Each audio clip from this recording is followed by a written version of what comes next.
All right, dramatic countdown over. Craig Randall, thank you so much for coming on today, sir. Thanks, Lucas. I'm thrilled to be here.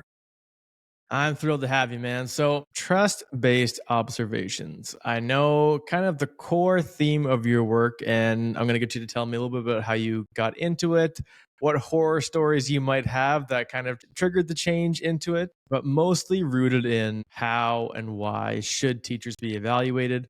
How does that evaluation process go? So, I guess to start us off, tell me a little bit more about how you get into this, what findings, I guess, to kind of get us going, have you kind of discovered in this process? And yeah. Well, let's talk about the findings about the way we've been doing it for the last 25 years, really, since Charlotte Danielson's framework came out. And so, in the last 7 years now, two main studies have come out on teacher evaluation processes. The Gates Foundation did a 7 year, $600 million study designed to, quote, improve the quality of teaching student learning outcomes and graduation rates through the development of a more robust teacher evaluation Oh, process. robust. That's a good word. Yeah, That's a yeah, good and it's not word. my word, but that was theirs. And then 6 and 7 major metropolitan districts, they used Danielson. And the Rand Corporation came in and evaluated along the way. Final report, no sustained or significant improvement. And then after Race to the Top, which is an Obama legislation, states had to develop stricter teacher evaluation laws in order to obtain federal funding for education. And so the Annenberg Institute for Educational Reform did a 9 year longitudinal meta study of all these efforts to see the effect on teaching and learning. Direct quote, no improvement. Direct. Mr. Clark After Dark is brought to you by Luxy. That's Luxy. Luxy is the standard for modern dating as it gives you a greater understanding of any potential match's intentions and background before you make your move. Swiping endlessly in other dating apps can be exhausting and often leave you with only the leftovers in your dating pool. Luxy is an exclusive platform with just a 10 to 15% acceptance rate, as well as a profile and income verification feature so you can be confident you're only connecting with those who meet your high standards. The community guidelines emphasize safety, trust, and equality by strictly prohibiting scams, explicit content, and harassment. 2025 is your year to stop settling. With Luxy, there is no luck involved, just real connections with people who truly match what it is you are looking for. Download the Luxy app today to see if you qualify for a better chance at finding the right person for you. And now, back to the show. So it tells us what we've been doing isn't working. And the research, without going into all of it, it basically says one of the big problems we've been trying to do two things at once. We've been trying to observe to support growth while evaluate for retention. And so that ends up meaning we've got these generally four-pointed rubrics or scales in all these great areas of teaching. There's a guy out of the UK named Matt O'Leary. His research says as soon as we start to grade or rate you, relational trust is diminished between the observer and observee, which means as a result of that, I as a teacher tend to play it safe and don't take risks trying new things. If I don't try anything new, how can I get better? But even more concerning to me is the research says it causes harm. It causes teachers to have anxiety, stress, question themselves, and even It is very stressful. question their sense of self-efficacy. So if Hattie's highest indicator of ways to improve practice is collective teacher efficacy, and the way we're doing teacher evaluations lowers self-efficacy, how can you even get to collective teacher efficacy? So that's what doesn't work. And so just real quick, there's another piece of research. Two professors studied Chicago public schools for 9 years when there was a Chicago Public Schools Reform Act. And their research said relational trust is central to academic improvement. Basically saying we can we're talking about everything we want, but if that trust isn't there, we're not going to move the needle. It says schools with high relational trust are 3 times as likely to increase literacy and math scores. And really, they said that relational trust reduces a teacher's sense of vulnerability and it creates those safe spaces for them to experiment. No, even if things go awry, everything's going to be okay. And so, really, what we've done is look, I didn't know this information when trust based observations developed. But what trust based observations does is we don't rate pedagogy. We work diligently, as counterintuitively as it sounds, to build trust during the reflective conversation after the observation, by focusing on strengths and all these specific actions we do. And now teachers embrace taking risks and trying new things, and you see improvement. And so yeah, a lot there, and I think it's funny I too. know. For no, that's fine. And I think it's funny just when you say like this 100 million went to this study and no improvement, and it kind of just goes to show that like how much money is actually needed to invest to try to find improvement. And I'm even thinking like I've seen in some of your work that like what are some of the ways that you've seen teacher evaluations be mishandled in terms of the expectations for you as a principal for assessing teachers versus the more simplified effective like I guess maybe not even like the rigor of doing it, but like the actual tangible document that you have to hand to your superintendent or whatever. Because Yeah. in my experience, I know in Alberta they use a TQS, for example, and there was like 6 different fields that we kind of had to be evaluated on over the course of a year. There was never, as far as I know, like a grade or like a score attached to it. For the most part, it was like qualitative reflection on each of those 6 categories. But now in New Brunswick, I was told I was just evaluated like 2 weeks ago. This is my first year here. Every teacher has to do it when they're in a new state. And I remember when we had like our contract staffing meeting. So this is all very much alive in my world in this past month. And they said like you're going to receive a mark of like basic, proficient, or advanced. And I'm like, that's like those are heavy words to place on anyone in any profession of like, oh, I'm a basic teacher. And now I had my evaluation, my reflective experience with my principal went very well. And like we had a good conversation. He said I did a good job, but I'm definitely still like teaching for him in a sense. You know what I mean? Like I'm not even honestly as focused on the learning as I am focused on trying to perform well for the person evaluating me, if that makes sense. Like hopefully that translates to good learning as well. But I guess what are your thoughts there? Yeah. Too many? Let's go one at a time. Well, I mean, like the last thing you said is really then it's the proverbial dog and pony show. I'm trying to teach on steroids. I mean, I hear teachers say they'll do the same lesson every year when it's their formal observation. But but even if they're doing what they normally do, I'm doing it on steroids and I'm doing it to tick the boxes. And so instantly, then our conversations aren't even authentic because it's not about my real teaching, it's about my teaching to tick the boxes. So instantly then it's a meaningless conversation, frankly, in my Mhm. opinion. And so that tells you a lot about what scoring does is it causes us to do that because I want to keep my job. And so that's a problem. The infrequency is a problem. If you've got those 6 areas in Alberta, well, what does that look like on the form? What am I specifically looking for? Is that just the observer just generally looking at it? Or are there very specific things that I'm going to be looking for when I'm going to be observing you because I want it to be specific and I don't want the ratings because of already what I said about the ratings.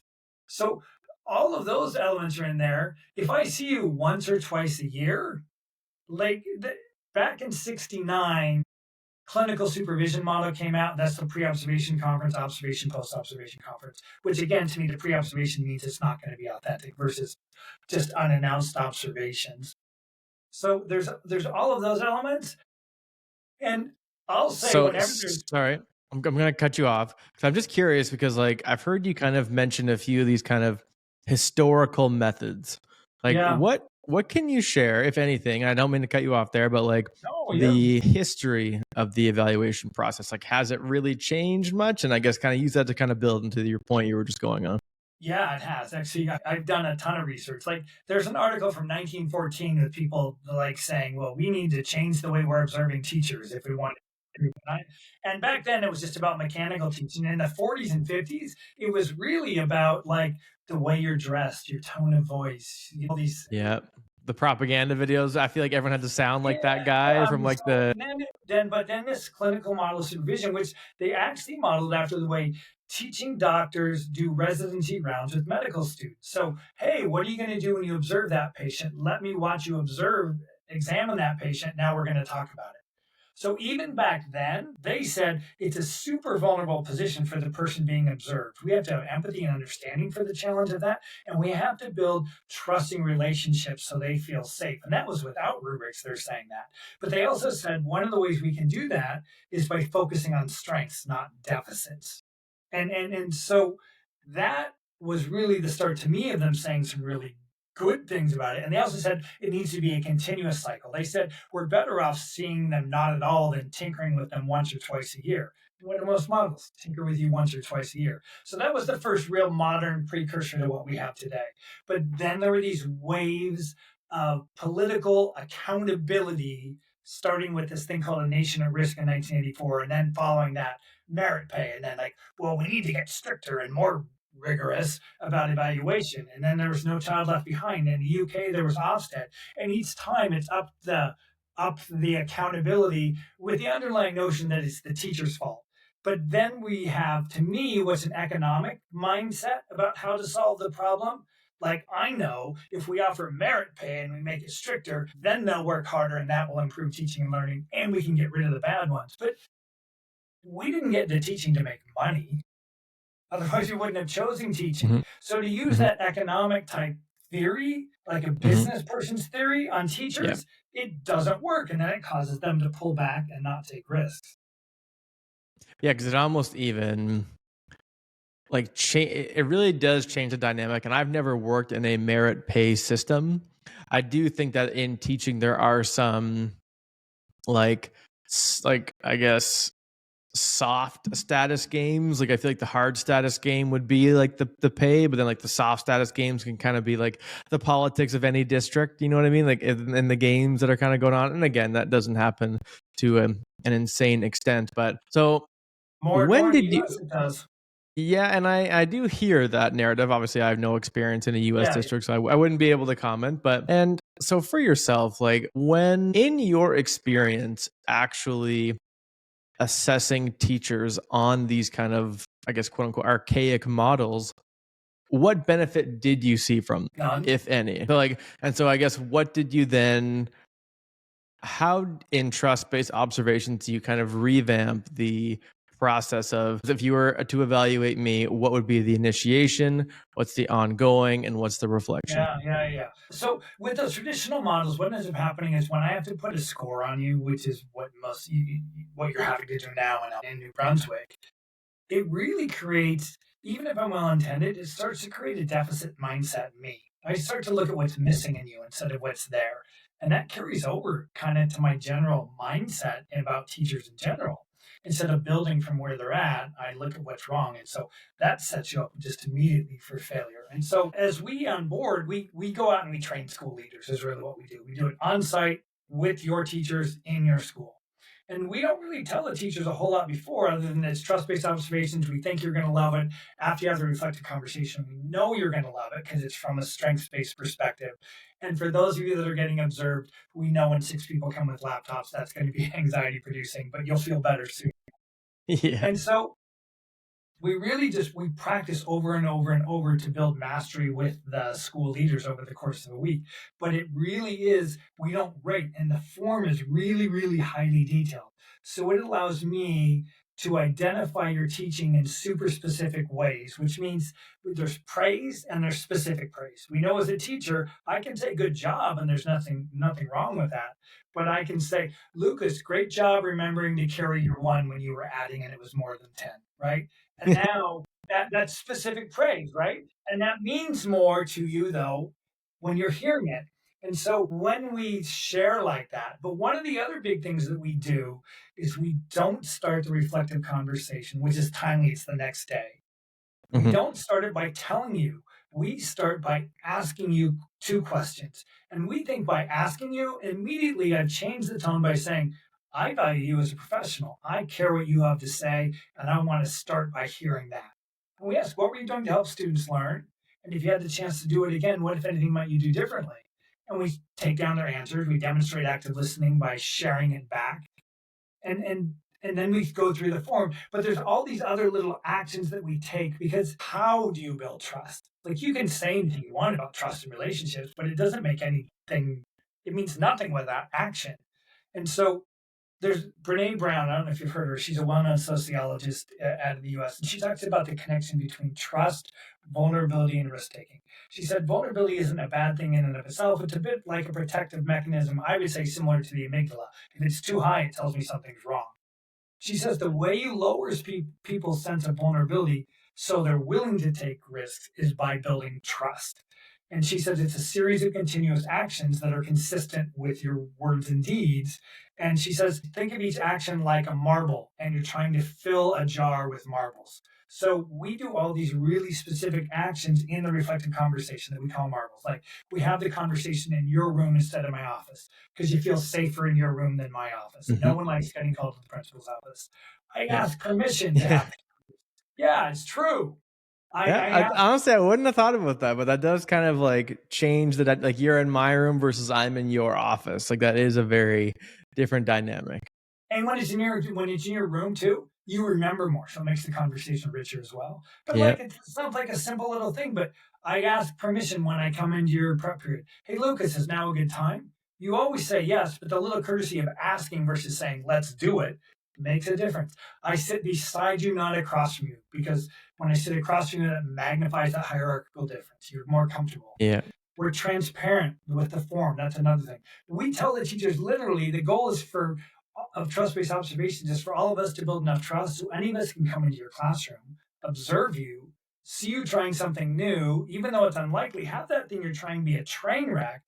But as opposed to a traditional observation where you'd be freaking out that it's happening on that, you're not worried because you know the next day I'm going to say, Lucas, I love that you were trying something new. It's not always going to go the way we want. High five, fist bump. And then what are you going to do? You'll keep trying new things. So all of those marbles, those are all the things that are different than what a traditional observation is. And it instantly changes a teacher's mindset. Well, I feel like even right away, it's almost the way that is set up kind of tells me like this won't be a one and done.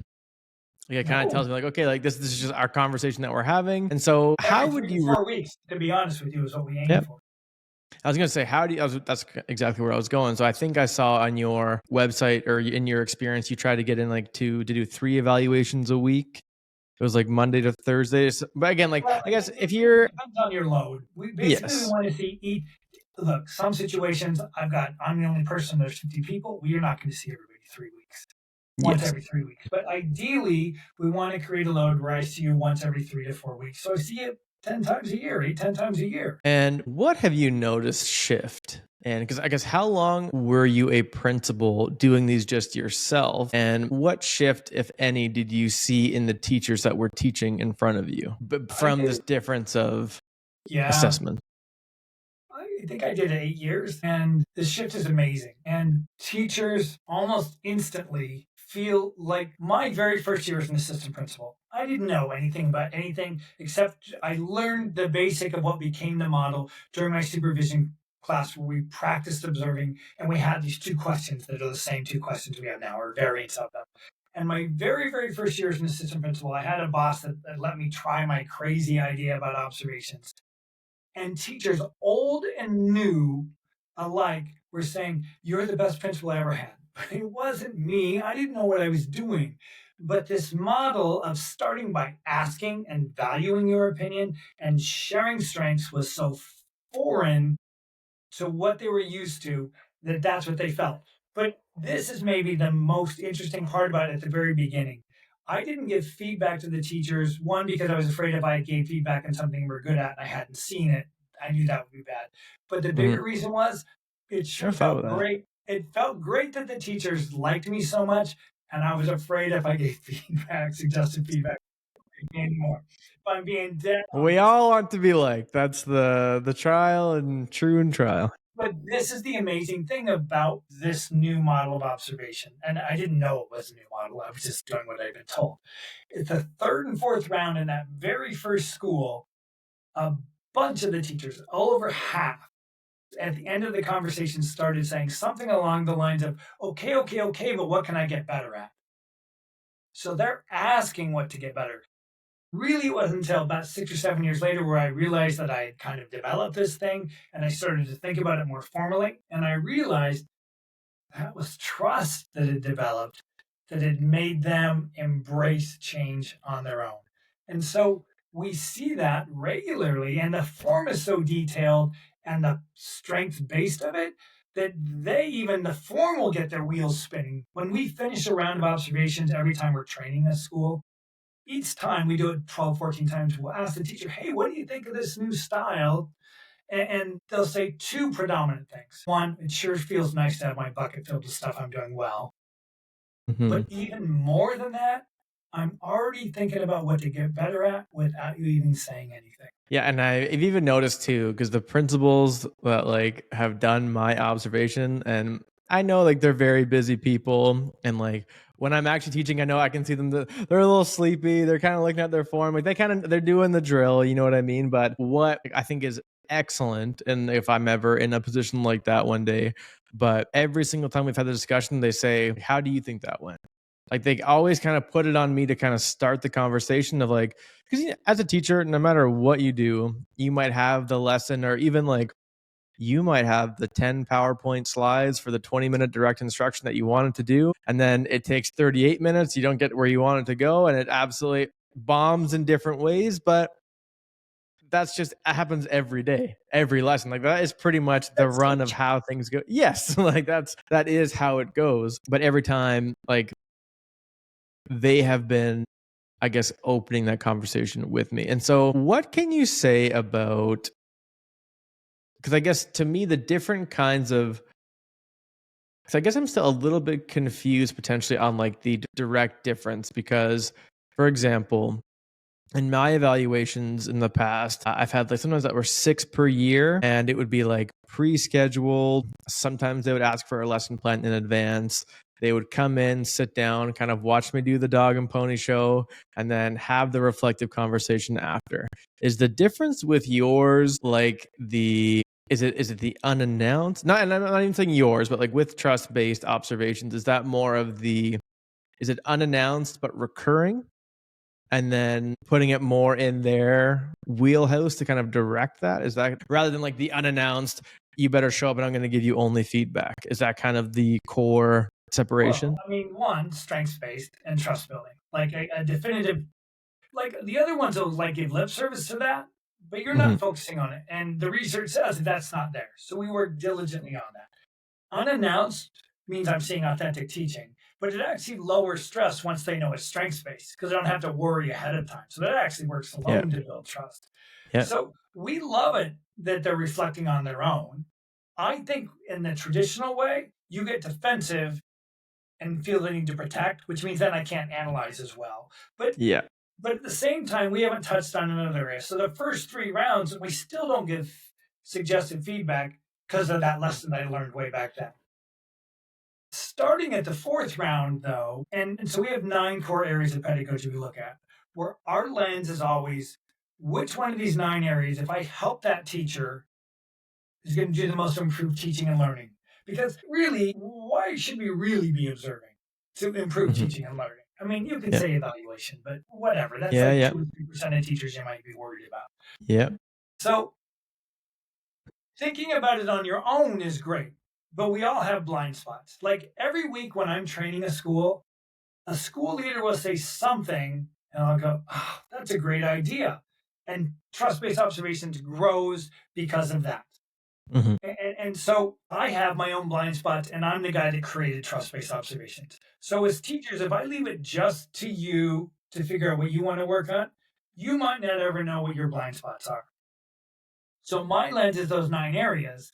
And so, as early as the fourth visit, though, it is about supporting growth. But if we think about like when you get offered a suggestion under the ways that you've been observed before, it's probably telling you to get better at something, but just that, telling you to get better at something. Yeah. Or if you're lucky, maybe they give you an article. Yeah. I feel like that would be, I feel like that would put my walls up a little bit. If I just got like a PDF and then my email, I'd be like, Right, so let's think about this. So if it's third grade, that's multiplication facts here, right? If I were to say, hey, Lucas, listen, those times tables, like your 8s, 9s, 10, 11s, they really need work. Here's a fact sheet on times tables. I'll see you in a month.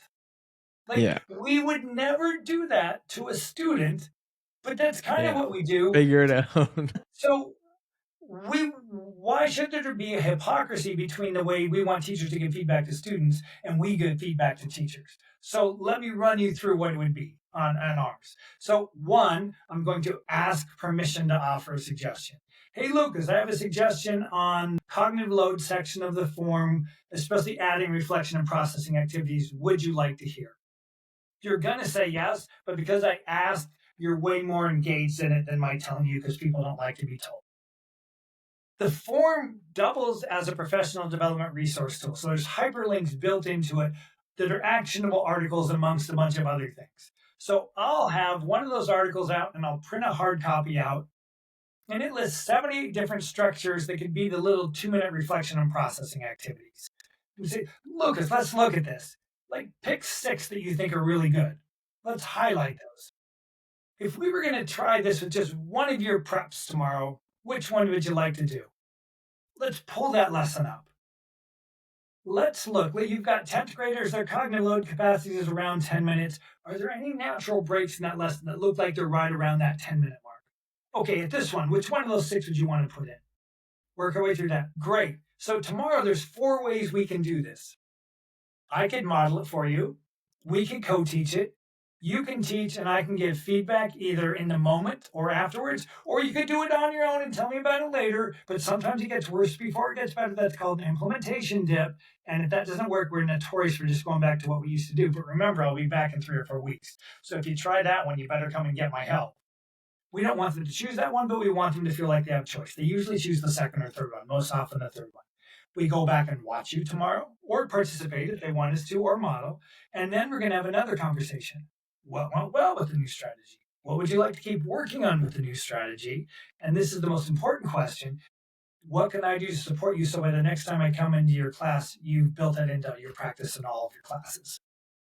And so it's set an expectation, but in an operating way. And the next time I observe you, I'm still looking at all 9 areas, but of course I've got a keener idea. And if we need to keep coaching in that, or if you have an instructional coach and they want to take over, whatever. So we're fostering growth in a way more meaningful way than it's just about evaluation. Now it's about growth. And because we built trust, you're into it. Yeah. And teachers, real quick, just because of building trust, because we all know there are teachers that had growth mindset along the way that had become fixed mindset. Those teachers tend to shift back to growth mindset again too. So they're open to it as well. Well, I think even as like what you just said about the implementation dip is like sticking into my head right now. Like I've never heard that phrase used before.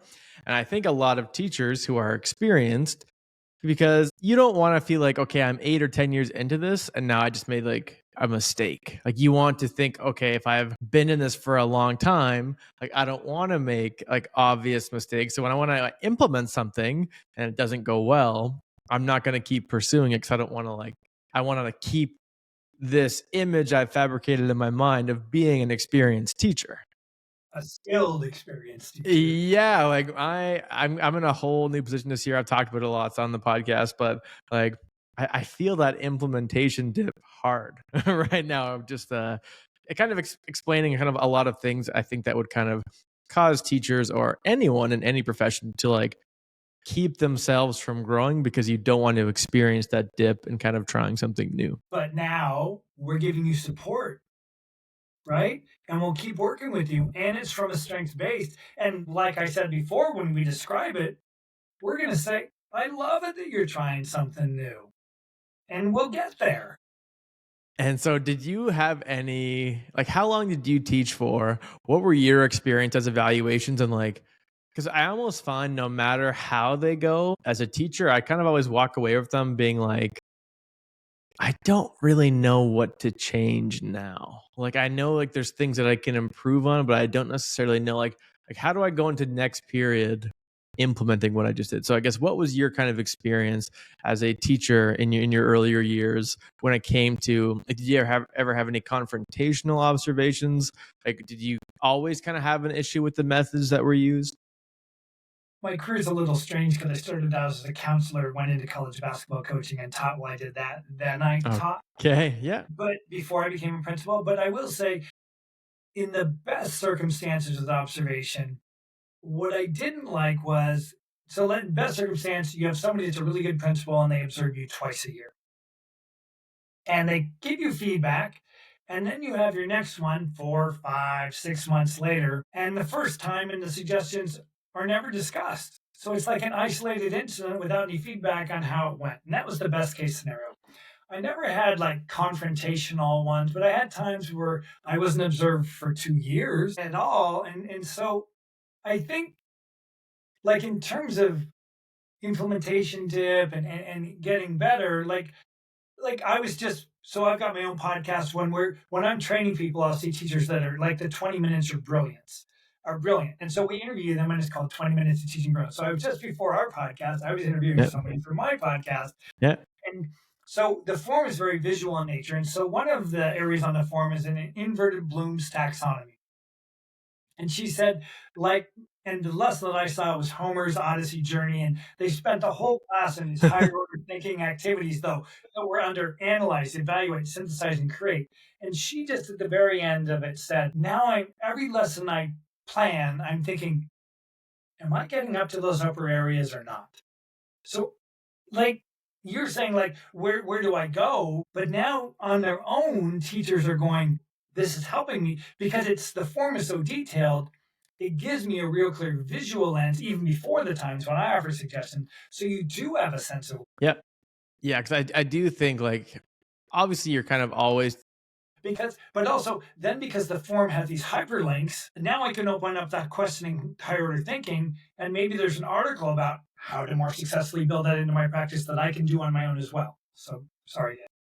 No, not at all. And I was even thinking too, like, I almost get the impression that, like, all of the principals I've had, not to be the kiss ass here, but like all the principals I've had, I've always looked up to, and I've admired their work and their leadership, and I almost get the impression that they almost feel, and I know they're very busy, like have so much on their plates that I would have no idea, but like I almost kind of wanted them in my classroom more. Yeah, yeah, Like, yeah. even, and I think it was, but I think that if I was a principal, I would get the impression that the less my teachers see me, the happier they are.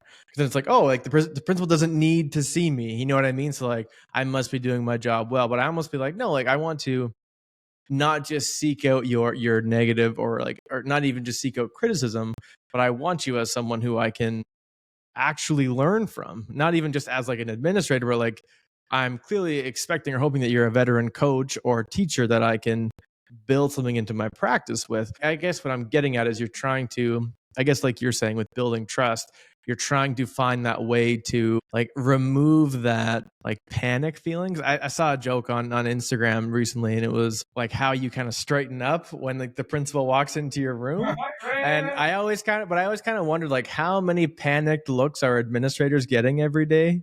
Like every room you walk into, like they're not expecting to see you, so you just get like you have, again, if you have 20 teachers in your building and you're walking into their class, you're probably getting 20 panicked looks like every time you walked in, just because like it's the assumption that if the principal walks in, someone or you are in trouble or doing something wrong. So I guess like how would you kind of help a principal kind of like navigate that situation? If I'm even, I might not be on to anything here, but that's kind of the impression I've gotten from like the principals I've talked to and like have worked with. Well, one, I'm in your class 3 or 4 weeks, once every 3 to 4 weeks. Two, I'm looking at a strengths-based lens.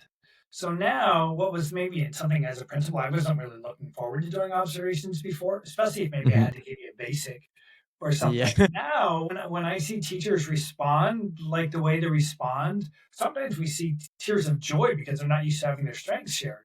And then we're talking about practice in a meaningful way. Well, one, it's way more fun for me as a principal. But two, I see my teachers shift.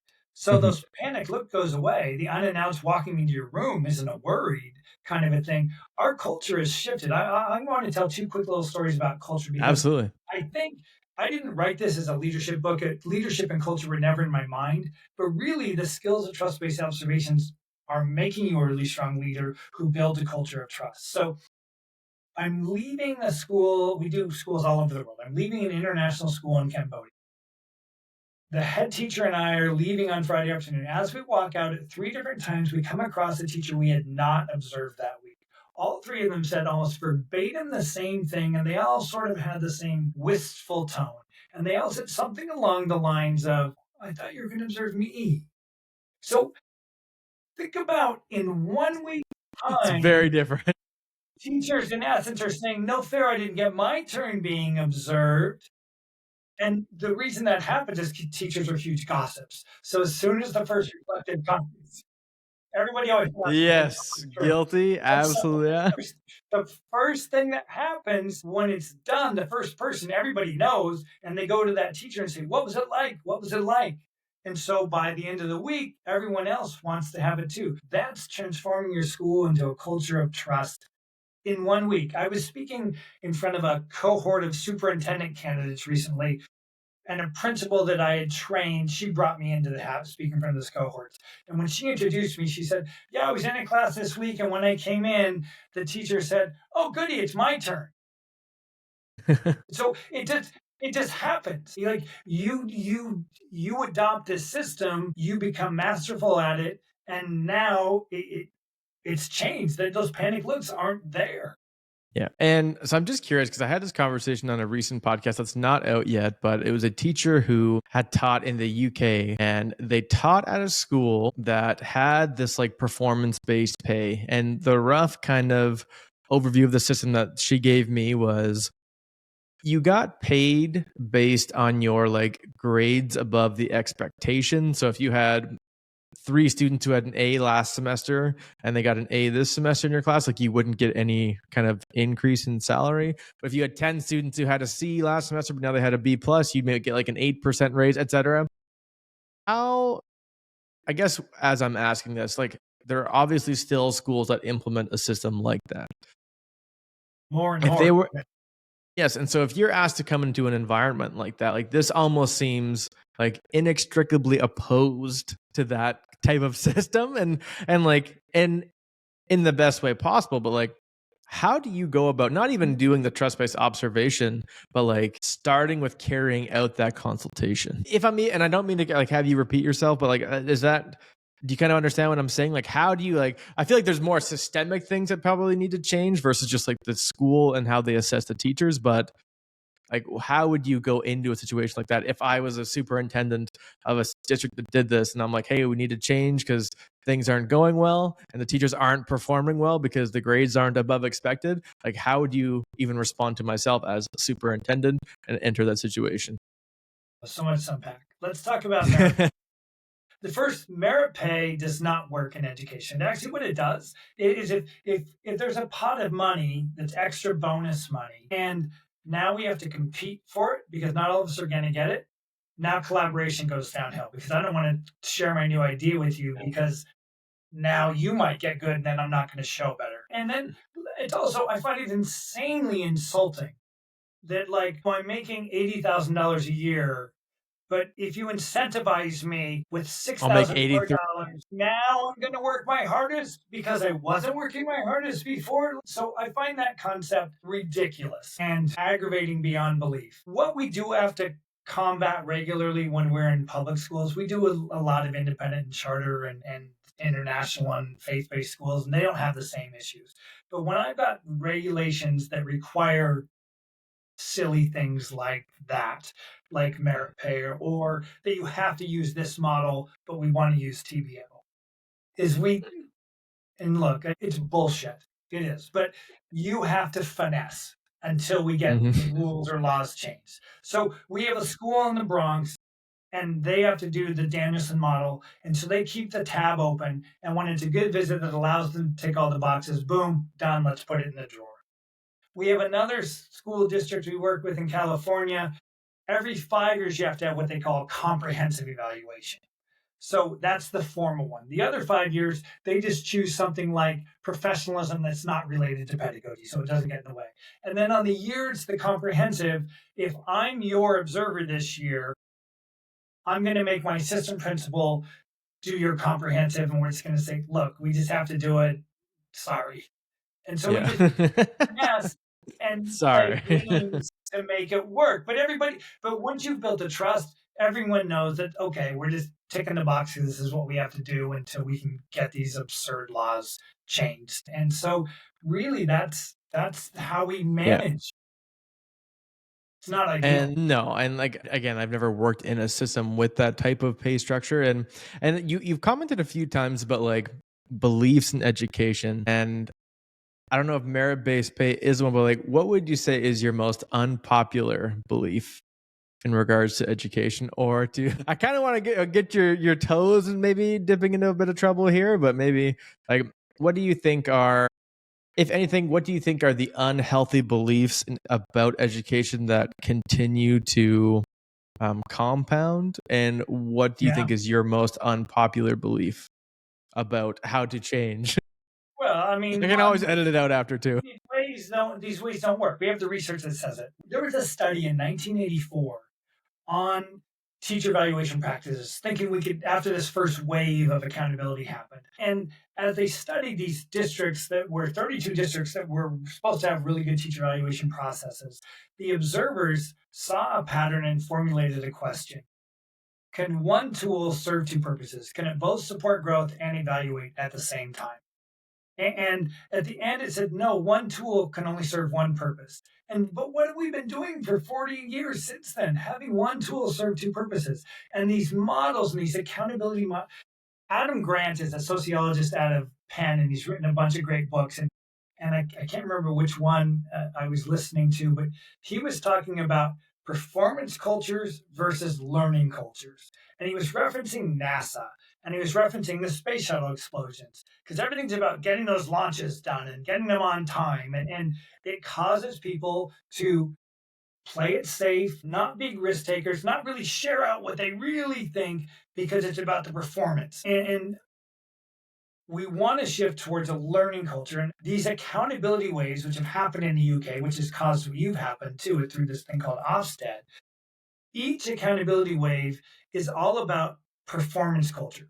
We're so obsessed with the bottom line of our literacy and math scores that we get increasingly rigorous as the way to improve what we're going to do. And now we've got two huge studies come out by well-known institutions saying we're not working and improving.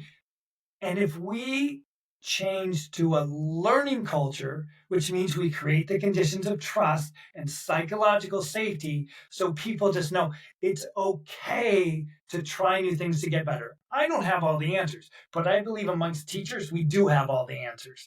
Mhm. Then they will experiment. They will try new things. They'll feel safe trying new things. And you know what the result will be? The performance will improve. Like, we've got it completely backwards. By doing performance culture, we're making people fearful, and then we don't get the results. We make it a learning culture, the performance will happen. So I don't know if that's popular or not popular, but it's like, hello, we've had 40 years of this. Yeah, Wake because I up. think I can't remember because I do feel that Adam Grant's books get a little bit mixed up once you've listened to a couple of them. But I think it was he contrasted, I believe, the NASA shuttle story with the Wright brothers and like the first flight. I think it could be a different book. I'm not sure. Listen to But how both of like them, so I well know like which one, but I can't the remember. two of them, how they like purposely just disagreed and went back and forth all the time. Like, and but again, I think that's almost, that was the learning culture. It's like, no, we don't care about who has the ego of who's right. Like, let's just, like, it might be the principal learn something and they're going to share. You know what I mean? Like, it's never this. It's always the equal playing field when you're getting to that point of, no, like, there's a correct answer or a proper way or a better way. It doesn't need to be tied to either individual who's speaking. Like, what's the proverbial definition of insanity? Doing the same thing over and over again and expecting a different result. What have we been doing for 40 years? The same thing over and over and over again, expecting a different result. Well, let's do Yeah. something different. All right. Well, I love that as an unhealthy belief that we should pretty much shake it all up. And so, obviously, if you're a principal day one, you're at a school of maybe, I'll give my old principal as an example. I won't use his name, but like, you're a new principal. There's 80 teachers on staff. You've got 4 other vice principals with you. You're just meeting everyone for the first time. You've got like a dozen people and secretaries and counselors. Like, it's just a huge staff. Like, you're mostly just like a firefighter at that point, just putting out fires everywhere. Like you don't really have that same kind of potential for a, I guess maybe potential for a learning culture, but you don't have the opportunity to kind of be in everyone's class like once every 2 to 3 weeks. So how would you advise, or if you were put in that position, how would you navigate that situation to try and produce this culture? Would it just be like a delegation amongst your VPs to try to kind of infiltrate that way? Or I guess how would you kind of respond?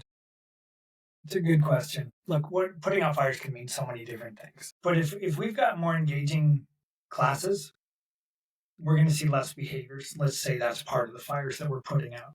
And so if I'm new, if I'm in any situation, I mean, people talk like, what's your 90-day plan? You have to build relationships, you have to build trust, but those are just words. And so, look, at the risk of this sounding silly, and it is not my intention, but I'm just going to tell you what I believe is my truth. If I'm a brand new principal, I'm telling like my assistant principals, here's trust-based observations. Let's read this and discuss it. Let's get trained, and it will change our culture like that. And if you're like the examples I've given, if in 1 week or in 3 or 4 visits, my teachers are going, what can I get better at? You've won already. Everything else will start to change. So, I mean, we can talk about the traditional ways that you should, what's my 90-day entrance plan or whatever, but like, this isn't like the thing about this is it's not rocket science. It's just common sense, understanding that we're human beings and we have to Well, it's just do. modernizing it too. Yeah. Yeah. So that's really Because I honestly know nothing about this at all. Because obviously, as a teacher, I have some familiarity with the like teacher evaluation structure as I've gone through it probably over half a dozen times. But yeah. how would you go about assessing like the efficacy or the competence of a vice principal or principal?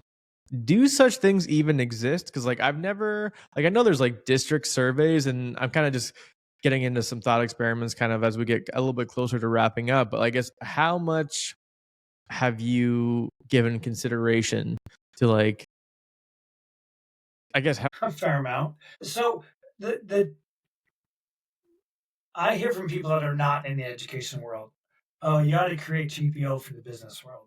Like, I have no interest in that world. But I also hear, what about TBO for administrators? How can principals help assistant principals? How can the regional superintendent help all his principals? How can the superintendent? How do we support all of those other people? And so, like, I'm working on a new model of not a new model, but everything I've learned from the last 4 years since I've been training schools, working on a second. But the book after that we're talking about is TBO to support administrators, because there's a complete, not that that's my driver, but there's a complete void in the market on how to do that. So I no, think yeah, we take these same principles, no pun intended, yeah, and take we these principles. There's your title.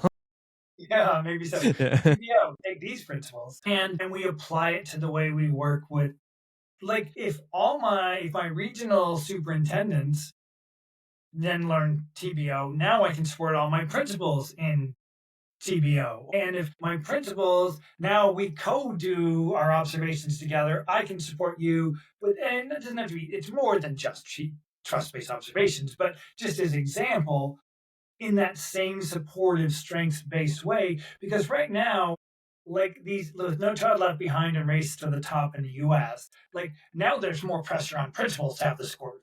And so when they Yeah. feel pressure, what do? They put more pressure inadvertently on their teachers. And again, that becomes that performance that works against what we want to do. So we can create opportunities for higher leaders to work with each other leaders on a strengths-based model that lowers that. We'll end up with that same learning culture, not performance culture. And again, then that trickles up to the ultimately what we want to see.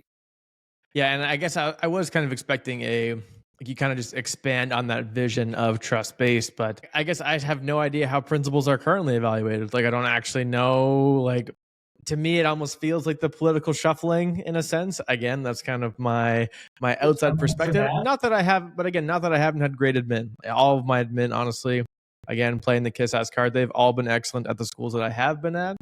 Like I honestly couldn't actually tell you like who was a bad administrator that I've had, but I have genuinely wondered like what actually, like I know we had the TQS in Alberta, and there's like the LQS, like the leader quality standard that they would have to then go through their own like qualitative feedback, but I guess I don't know who gives that qualitative feedback and how. I mean, the superintendent or whatever, or whoever, but Yeah. based on what? Based And on that's what I mean. Like, do they come in for a based conversation for a day or give you a on, call? Like, yeah. right, exactly. So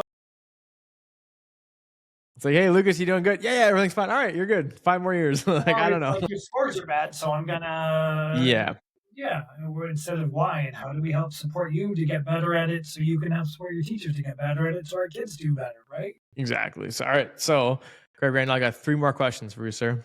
Okay. First one that comes to mind is what comes to mind for you when you think of educational best practices? From a teacher in the classroom with their students, like I know, like I guess an example of a best practice would be like, oh, not just building relationships, but no, like you stand at the door at the beginning of class to say hello, and you stand there to say goodbye. Like that would be a practice. So what comes to mind for you as like an educational best practice that you've seen, that you've observed? Again, teachers are kind of doing the dog and pony show, so you might see their best kind of relationship work at that time too. Because we're seeing No, I get it back at me. one to narrow it down to a few things is really really hard. But I'm going to say a couple things. One, different school settings do different things different ways for different reasons. So you could be a classic style school because that's what's best for your population of students. You could be a project-based school. You could be an inquiry like international baccalaureate school, and all of those can be best based on what my school is and what my school needs. And so I think best practice is a tricky one because best practice can almost work against then developing even better practice. Yeah. So I guess maybe like the So because like what's best now, like with neuroscience, we know things that we didn't know 20 years ago about education and the way the brain works and how we learn it. And so I think we want to one create conditions of trust so people can experiment to develop new strategies and never expect that best practice is set in stone forever. Having said that, we are social beings. When we can do cooperative learning, like I don't know if you're familiar with Kagan cooperative learning, within real strict structures, so there's roles and responsibilities and there's individual accountability and equal participation and it's in a positive structure, man, that stuff is super, super powerful learning. I mean, under the relationships behavior, there's a million things. I'm not going to go into all those, but I think when we do formative assessment, we have to be more broad based. We want it not just teacher led formative assessment. I think we want to have blend in regularly peer to peer formative assessment and student self assessment, both success criteria, because then we're more well rounded in terms of what we're doing instead of just the teacher. I think when we provide feedback to teachers, to students, we call it basic instructional and coaching, giving the answer, like kind of giving little instructional tips or questions to give to get the students to find their own answers. We don't do enough. I'm throwing out broad-based things based on what I see of coaching, which is the questions. I think we really want to work on using more questions to get the kids to find their own answers. I think this is a little thing, but I think teachers are not real strong at providing wait or think time before they answer. And that little bit of time, I know it seems like a nothing thing, but it matters. I just stare awkwardly as long as I can. Right, but the quick processors, think time allows them to maybe think a little more deeply, and the kids that process at different speed, it allows them to get a more fully formed, good thought at the same time. With questions also, I think we don't, like the guy that does cooperative learning, his name's Spencer Kagan, that developed this. My favorite quote of his is, why ask a question and have one student learn when you can ask a question and have all students answer? So whether that's through a quick time pair share or mini whiteboards or whatever, like we're all learning when we know we have to answer. If I'm just asking one kid at a time, so those are just a handful of little practices that I think are super, super important and impactful. All right. And so the last two revolve around 2 quotes I typically end the show off with. The first one is clearly like you are someone who you've decided to pursue this kind of consultation route. People seek you in your organization out. You're doing the good work of trying to kind of enhance this collaboration. So the quote is, do not let school get in the way of your education. So I guess, what things have you found that have helped you kind of, I guess, what things have helped you kind of get to where you are, that you have learned that you would not have necessarily have learned in a classroom? I like to pile it on at the end.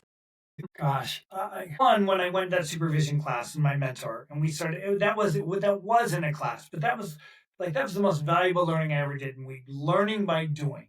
So learning Mhm. by doing, whether it's in a class or whatever, I think that's super valuable. I think like when we've got a system that's so entrenched as it is now, I get rejection all the time, where I'll reach out to state senators and get crickets, and I'll reach out again and get crickets, and I'll somebody's super excited, but then the superintendent's like, because change is slow, like tipping point, and change is slow. And when I realized it was something, and I realized that, oh, I need to turn this into put it on paper in the book form. Writing a book, writing is super hard for me. And I think I'm pretty good at it in writing in a colloquial way that's accessible and not ivory tower. Perseverance, like to write a book and get all the way through the times when I wrote at a coffee shop every day, and I'd be lucky to get a paragraph, but I would show up Monday through Friday. So the lessons from that, and now when I face adversity, not in a self-pitying way, but it's a bit of David Mhm. versus Goliath with these super entrenched models. I'm saying something that's transformatively different to the way we've been doing it. Like I face rejection all the time. Of course, I have moments of getting down on it, Mhm. but it's like, okay, now we move forward. And so I think similar to the book, it's that writing the book is the same thing. Like you persevere. Maybe Angela Duckworth would say it's great. I don't know, Yep. so that I guess that's my answer to that. No, beautiful. I love it. All right. So last one. It's kind of on the same echelon, if you will, but it's education is what remains once one forgets everything that they had learned in school. So what is it that you want people to take away from their time with you that they won't get anywhere else? Human beings, and all of us have ups and downs in our life, and what are the conditions of support that are going to support people to become the best version of themselves?